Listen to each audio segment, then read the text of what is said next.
पांच छह छह आठ आठ घड़े सिर पर रखकर घड़े के ऊपर घड़ा घर में आना पड़ता था। इस संकट से हम लोगों ने देश को निजात दिलाई है। उत्तर प्रदेश में भी योगी जी के नेतृत्व में यह सिलसिला तेजी के साथ चला। एक भी घर नहीं ऐसा बचेगा जिसमें नल न पहुंच जाए और नल के माध्यम से लोगों को जल न मिलने लगे, ऐसा एक भी घर नहीं बचेगा। भय, भूख और भ्रष्टाचार तीनों से निजात मिलेगी। भूख का जहां तक सवाल है, बता दे कोई अब परिवार ऐसा है जिस परिवार के भूख के कारण दम तोड़ दे? क्या किसी ने सोचा था कोई ऐसी सरकार आ जाएगी इस देश के 80 करोड़ लोगों को 5-5 किलो मुफ्त राशन मुहैया कराने का काम करेगी? भय का जहां तक सवाल है, बहनों भाइयों, उत्तर प्रदेश में भय यदि किसी के मन में पैदा हुआ होगा तो अपराधियों के मन में भय पैदा हुआ होगा, यहां के नागरिकों के मन में भय पैदा नहीं हुआ होगा।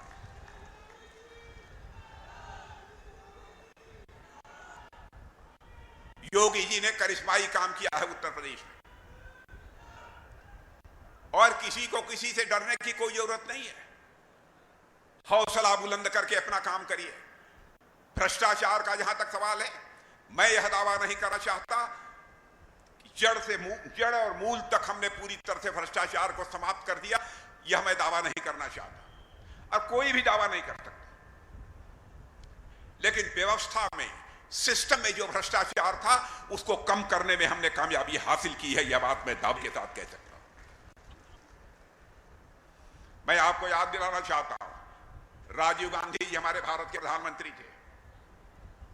एक बार उन्होंने अपनी मजबूरी जाहिर करते हुए यह कहा, क्या करें, हम दिल्ली से 100 पैसा नीचे के लिए भेजते हैं,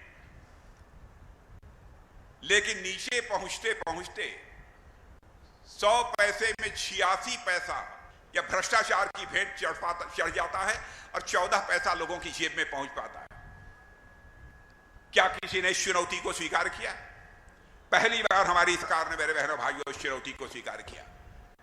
जनधन खाता, आधार और मोबाइल के माध्यम से एक ऐसा सिस्टम बना दिया कि आज यदि दिल्ली के बैंक से 100 पैसा चलता है तो 100 का 100 पैसा आपकी जेब में पहुंचता है। बहनों भाइयों, एक भी पैसा भ्रष्टाचार की भेंट नहीं चढ़ पाता।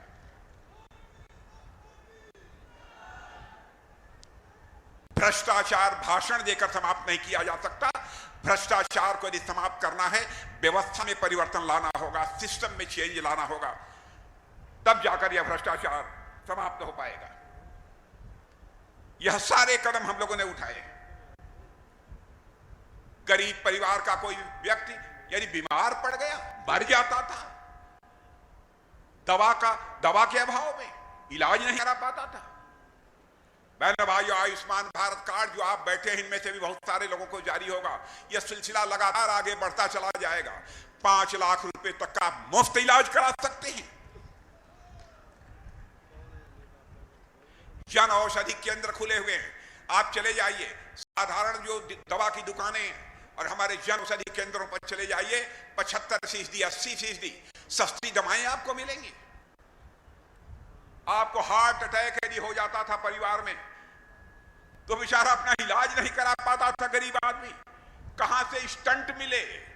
स्टंट मिलता 70,000, 75,000, 1 लाख। जानते हैं हमारी सरकार ने यह तय कर दिया है 7,500 रुपए से ज्यादा का स्टंट नहीं मिलेगा। मेरे बहने भाइयों, यह सब सारे फैसले हमारी सरकार ने किया। पटरियों पर काम करने वाले लोगों के लिए भी हमारी सरकार ने काम किया। कई ऐसे प्रभावी कदम हम लोगों ने उठाए। और भारत का जहां तक प्रश्न है, बहनों भाइयों, आपको मैं बताना चाहता हूं, 2014 में दुनिया में धन दौलत के मामले में, अर्थव्यवस्था के आकार के मामले में दुनिया में भारत जो है 11वें स्थान पर खड़ा था। भारत दुनिया में धन दौलत के मामले में 11वें स्थान पर खड़ा था। लोग कहते थे गरीब देश। हमारी सरकार ने, प्रधानमंत्री जी ने वह करिश्मा कर दिया कि आज के 2 साल पहले ही हमारा भारत जो दुनिया में धन दौलत के मामले में 11वें स्थान पर खड़ा था, वह जंप लेकर आज 5वें स्थान पर पहुंच चुका है मेरे बहनों भाई।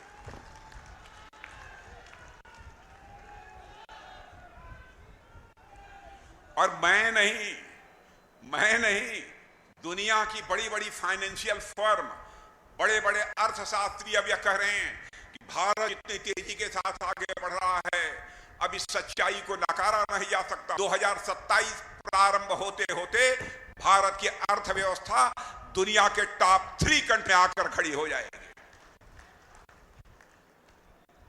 और हमारे प्रधानमंत्री है कि 2047 आते आते भारत को हम एक विकसित भारत बनाए, कंट्री हमारा यह देश बन जाए। क्या हम एक गौरव का विषय नहीं है? ऐसे कई कदम बहनों लोगों ने निकाले। आज यहां पर हम लोगों के ऊपर इसके लोग, कांग्रेस के लोग, बसपा के लोग ये कहते हैं मुस्लिम विरोधी हैं। बहनों, भारतीय जनता पार्टी किसी की विरोधी नहीं है, किसी की विरोधी नहीं। यहां ये लोग चाहे जो कहते रहे, अरब के देश मुस्लिम देश हैं। आपको जानकर खुशी होगी, अरब के 5 देशों ने हमारे प्रधानमंत्री को उनका सबसे बड़ा सम्मान जो होता है, सर्वोच्च सम्मान, वो हमारे प्रधानमंत्री को मुहैया कराने का काम किया है। प्रधानमंत्री का सम्मान, राष्ट्रपति का सम्मान होता है देश का सम्मान। बहनों भाइयों, यह हमारी सरकार ने बढ़ाया है। ऐसी बहुत सारी बातें, यदि मैं आपको चर्चा करूं तो सचमुच ही दिशा यदि कोई दे सकता है इस देश को और भारत को ऊंचाइयों तक ले जा सकता है, तो केवल सरकार इस काम को कर सकती है। आप सब किसान परिवार के यहां लोग हैं, मैं भी किसान परिवार का हूं। जैसे आपका परिवार है वैसे ही हमारा भी परिवार है। अब हमारे विरोधी पार्टी के लोग कहते हैं यहां कितना 260 रुपया यूरिया मिलती है। कितने रुपए मिलती है? कितने? यूरिया की कीमत क्या है? 270 रुपए बोरी यूरिया की कीमत। और इसको पता लगा लेना जो मैं सही दुनिया के कई देशों में यही यूरिया की एक बोरी 370